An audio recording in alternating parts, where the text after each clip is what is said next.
வணக்கம் மக்களே, welcome to FTFS with Mohi. RJ Balaji அவர்களுடைய நடிப்பில் கோகுல் அவருடைய இயக்கத்தில் ரிலீஸ் ஆயிருக்க சிங்கப்பூர் சலூன் இந்த படத்தினுடைய ப்ரொமோஷன் வந்து பார்த்திங்கன்னா 8 திக்கும் இருக்கும். அதாவது நீங்கள் யூடியூப் திறந்தாலும் சரி, இல்லை இன்ஸ்டாகிராம் திறந்தாலும் சரி, ஆர்ஜே பாலாஜியோட முகம் தான் இருக்கும். நிறைய இன்ஃப்ளூன்சரோட முகம் இருக்கும். ஸோ சுற்றி ஆர்ஜே பாலாஜி பயங்கரமான ஒரு தீவிரமான ஒரு படத்தை வந்து ப்ரொமோட் பண்ணிக்கிட்டே இருக்காரு. ஓகே, அப்படி என்ன தான் இருக்கும் அப்படின்னு சொல்லிட்டு தான் நேற்று வந்து ஈவினிங் ப்ரிவியூ ஷோ போனோம். ஸோ ப்ரிவியூ ஷோ பார்த்துட்டு வந்ததுக்கப்புறம் இது நம்ம ரிவ்யூவாக கொடுக்கலாமா இல்லை ரோஸ்ட் ரிவ்யூவாக கொடுக்கலாமா அப்படின்ற மாதிரி ஒரு மைண்ட் செட்டுக்கு மாற்றிருச்சு இந்த படம். அது ஏன் எதுக்குன்றதை நான் டீட்டெயிலாக ரிவ்யூவில் சொல்கிறேன். இந்த படத்தில் மேலும் லீட் பண்ணியிருக்காங்க மீனாட்சி சௌத்ரி அவர்கள் அண்ட் சத்யராஜ் அவர்கள் அண்ட் ரோபோ சங்கர் அவர்கள். அந்த படத்தில் அரவிந்த் சங்கர் ஒரு இம்பார்ட்டண்டான ஒரு கேமியோ பண்ணியிருக்காரு. அப்புறம் ஜியோவும் ஒரு கேமியோ பண்ணியிருக்காரு. ஸோ இந்த படம் என்ன சொல்ல வருது, என்ன மாதிரியான ஒரு இன்ஸ்பிரேஷன் கொடுக்குதா இல்லை என்ன மாதிரியான ஒரு இன்ஸ்பிரேஷனை கெடுக்குதா அப்படின்றத டீட்டெயிலாக ரிவ்யூவில் பார்க்க போகிறோம். ரிவ்யூக்கு போகிறதுக்கு முன்னாடி இந்த ரிவ்யூ உங்களுக்கு பிடிச்சிருந்தா மறக்காமல் லைக் பண்ணுங்கள், கமெண்ட் பண்ணுங்கள், ஷேர் பண்ணுங்கள், சேனலில் சப்ஸ்கிரைப் பண்ணுங்கள். வாங்க நம்ம ரிவ்யூக்கு போகலாம். சிங்கப்பூர் சலூன் இந்த படத்தினுடைய ஒன்லைன் என்ன அப்படின்னு கேட்டிங்கன்னா, ஆர்ஜே பாலாஜியும் அவருடைய நண்பர் கிஷான் தாஸும் வந்து பார்த்திங்கன்னா சின்ன வயசுலேருந்து பாலி நண்பர்கள். ஸோ அவங்க வந்து தென்காசியில் வசிச்சுட்டு வராங்க. அப்போ வந்து சாச்சா அப்படின்றவர் வந்து ஒரு சிங்கப்பூர் சலூன் அப்படின்ற ஒரு இடத்த நடத்திட்டு வராரு. ஸோ அவர் வந்து ஒரு பிச்சைக்காரனே வந்து ஒரு பணக்கார மாதிரி லுக்கில் கொண்டு வராரு. ஸோ அவர் இன்ஸ்பயர் ஆகி சரி நம்ம சாச்சா மாதிரியே ஒரு பெரிய முடித்திருத்துற ஆளாக நம்ம வரணும் அப்படின்னு நினச்சி ஆர்ஜே பாலாஜி விரும்புகிறாரு. அதுதான் அவர் பேஷனாகவும் மாற்றுறாரு. ஸோ அதனால் நிறைய சாக்ரிஃபைஸ் பண்ண ஆரம்பிக்கிறாரு. ஸோ அதுக்கப்புறம் தான் வந்து தனிப்பட்ட முறையில் அவர் வந்து பெரிய நிறுவனம், அதாவது ஒரு ஹேர் ஸ்டைலிஷாக ஆகணும், ப்ளஸ் ஒரு பெரிய நிறுவனம் அமைக்கணும் அப்படின்னு தான் ஆசைப்படுறாரு. கிட்டத்தட்ட அமைக்க வராரு. ஆனால் ஏகப்பட்ட பிரச்சனைகள் வந்து நிற்கிது. ஸோ அந்த பிரச்சனைகளை தாண்டி எப்படி அவர் அதனுடைய நிறுவனத்தை அங்கீகரித்தார், அதாவது நிலைநிறுத்தினார் அப்படின்றது தான் இந்த படத்தினுடைய கதையே. ஓகே, இந்த படத்தினுடைய பாசிட்டிவ் அண்ட் நெகட்டிவ் பற்றி பேசுவோம். இந்த படத்தினுடைய பாசிட்டிவ் அப்படின்ற கொஷினே இருக்கலாம்.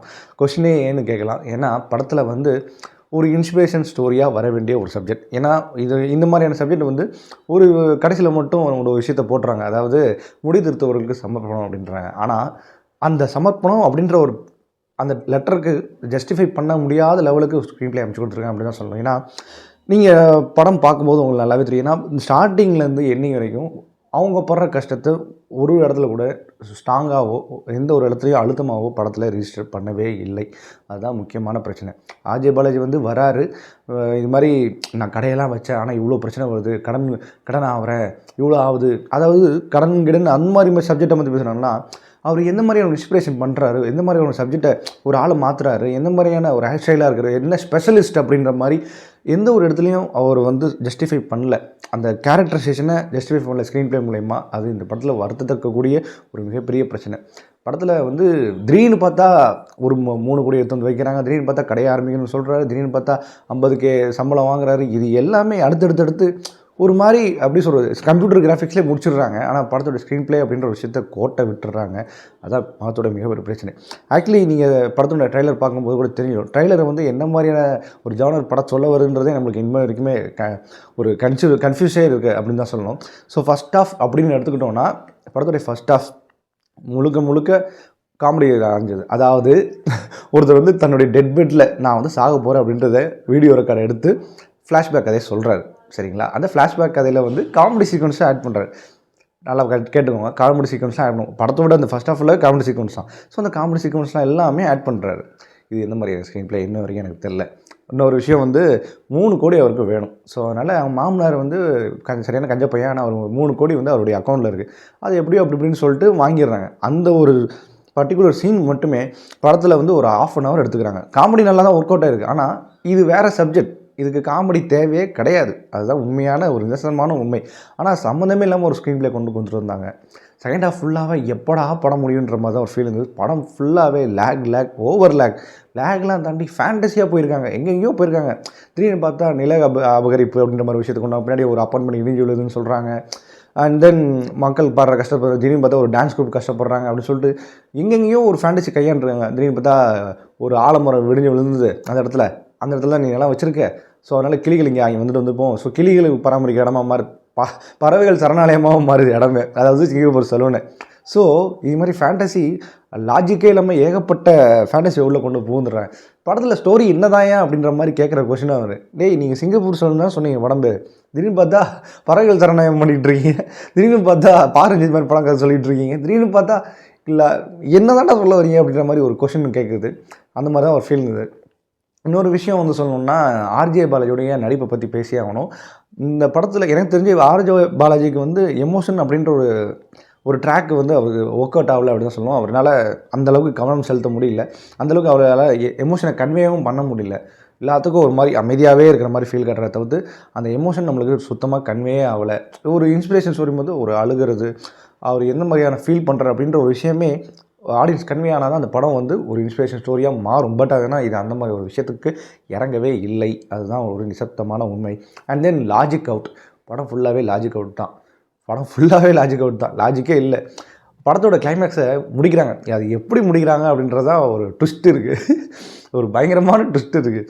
அது ஏன் அதே மாதிரி இந்த படம் ஏன் ரெட் ஜெயண்ட் வாங்கினாங்க அப்படின்றது ஒரு ட்விஸ்ட்டு இந்த படத்தோட கிளைமேக்ஸ் பார்க்கும்போது உங்களுக்கு தெரியும். என்னடா சம்மந்தம் ரெட் ஜெயண்ட் கொஞ்சம் குவாலிட்டியாக ஓரளவு குவாலிட்டியாக வாங்குவாங்களே, இது ஏன் வாங்கினாங்களே அப்படின்ற மாதிரி கொஸ்டின் இருக்கும்போது தான் கிளைமேக்ஸ் பார்க்கும்போது தான் தெரியுது ஏன் வாங்கினாங்கன்னு. ஸோ என்னடா இவ்வளோ பேசுகிறிய ஒரு டெக்னிக்கல் பற்றியோ இல்லை ஒரு கேரக்டரைசேஷன் பற்றியோ எதுவுமே பேசலை அப்படின்னு கேட்டிங்கன்னா, ஏன்னா மற்றது எல்லாமே இந்த ஸ்க்ரீன் ப்ளே அப்படின்ற விஷயமே மறைச்சிருச்சு அப்படின்னு தான் சொல்லி ஆகணும். படத்தில் நடித்தவங்க எல்லாமே நல்லா நடித்தாங்க. எஸ்பெஷலி இந்த ஜூனியர் பசங்களாம், அதாவது ஆர்ஜே பாலாஜியோட ஜூனியர், கிஷான் தாஸோட ஜூனியர் நடித்த 2 பேர் வருஷனுமே நல்லாவே நடிச்சிருந்தாங்க. ஸோ அவங்கள பாராட்டியே ஆகணும். குட்டி பசங்க 2 பேரும் சரி, இன்னொன்று வந்து சலால் படத்தை நடித்தவங்களும் சரி, ரொம்பவே நல்லாவே பர்ஃபார்ம் பண்ணியிருந்தாங்க. ஆனால் ஆர்ஜே பாலாஜி, கிஷன் தாஸ் நல்லா பர்ஃபார்ம் பண்ணல. அதான் நிசப்தமான ஒரு உண்மை. அண்ட் தென் படத்தில் மீனாட்சி சௌத்ரின்னு ஹீரோயின் இருக்காங்க. ஆனால் ஹீரோயினுக்கும் ஹீரோவுக்கும் சுத்தமாக கெமிஸ்ட்ரியாக ஒர்க் அவுட் ஆகலை. ஹீரோயின் வந்து என்ன சொல்கிறாங்க, ஒரு கட்டத்தில் நான் வந்து இவரோட முடி திருத்த பார்த்து நான் அவ்வளோ லவ் பண்ண ஆரம்பிச்சேன், அதனால தான் நான் கல்யாணம் பண்ண போகிறேன் அப்படின்னு சொல்கிறாங்க. ஆனால் அவங்களே வந்து சொல்கிறாங்க, இல்லைப்பா இந்த இடம் வந்து நம்ம வந்து 5 கோடி கொடுத்து வாங்கணும்ல, ஆனால் 6 கோடி வாங்க பேசுகிறாங்க, அப்பா கூட நல்ல சேல்ஸ் போகுது, நம்ம விற்றுலாம் அப்படின்றாங்க. என்னையா ஹீரோயின், நீ யார் தான் ஹீரோயின்? நீ உங்கள் அப்பா சைடா இல்லை உங்கள் ஹஸ்பண்ட் சைடா அப்படின்ற மாதிரி கொஸ்டின் கேட்குற மாதிரி இருக்குது. ஸோ படம் முழுக்க ஒரு பயங்கர குழப்பங்கள், பயங்கர லாஜிக் அவுட்டு, பயங்கர ஃபேண்டசி. இந்த சப்ஜெக்ட்டுக்கு எதுக்குடா ஃபேண்டசி, இந்த சப்ஜெக்ட்டுக்கு எதுக்குடா லாஜிக் அவுட்டுன்ற மாதிரி கொஸ்டின் கேட்க தோணுது. சுற்றி நம்ம படத்தை என்ன மாதிரி தான் புரிஞ்சுக்கணும், என்ன மாதிரி தான் நம்ம எடுத்துக்கணும் அப்படின்றத ஸ்க்ரீன் ப்ளே வழியில் தப்பு பண்ணிட்டாங்க. அதை நம்ம கொடுக்க மறந்துட்டாங்க அப்படின்னு தான் சொல்லணும். ஸோ டோட்டலி இது எனக்கு சுத்தமாக ஒர்க் அவுட் ஆகலை. எனக்கு மட்டும் இல்லை, நிறைய பேருக்கு ஒர்க் அவுட் ஆகவும் தான் இந்த படம் பார்க்கும்போது. அதுவும் கிளைமேக்ஸ் கிட்டலாம் வந்து என்னங்கப்பா அது இப்படி வந்து முடிக்கிறீங்க அப்படின்ற மாதிரி, இதுனா கடைசியில் அரசியல் படமாக்கிட்டீங்க அப்படின்ற மாதிரி தான் இருந்தது. ஸோ மொத்தத்தில் இந்த படத்தை பார்க்கலாமா வேணாமா, இல்லை கண்டிப்பாக பார்த்தே தீரணுமா அப்படின்னு கேட்டிங்கன்னா, என்னை பொறுத்த வரைக்கும் ஒரு பிலோ ஆவரேஜ் மூவி. நான் எதிர்பார்த்தது வேறு. ஏன்னா இவர் கொடுத்த ப்ரமோஷன்ஸ் அப்படி. நான் இப்பயே சொல்கிறேன், ப்ரமோஷனை கண்டு ஏமாறாதீர்கள். முக்கியமாக சிங்கப்பூர் சூழலுக்கு ஆர்ஜே பாலாஜி கொடுத்த ப்ரமோஷனை கண்டு ஏமாறாதீர்கள். அப்புறம் ஃபீல் பண்ணுவீங்க, வருத்தப்படுவீங்க. பார்த்துக்கோங்க, அவ்வளோதான் சொல்லுவேன். ஸோ இந்த படத்துக்கு நம்ம கொடுக்கக்கூடிய ரேட்டிங் என்ன அப்படின்னு கேட்டிங்கன்னா 5க்கு 2.25. ஓகே மக்களே, என்னோட ரிவ்யூ பிடிச்சிருக்க நம்பர், என்னோட ரிவ்யூ பிடிச்சா மறக்காமல் லைக் பண்ணுங்கள், கமெண்ட் பண்ணுங்கள், ஷேர் பண்ணுங்கள், சேனலை சப்ஸ்கிரைப் பண்ணுங்கள். And then stay with me FTFS with மோகி.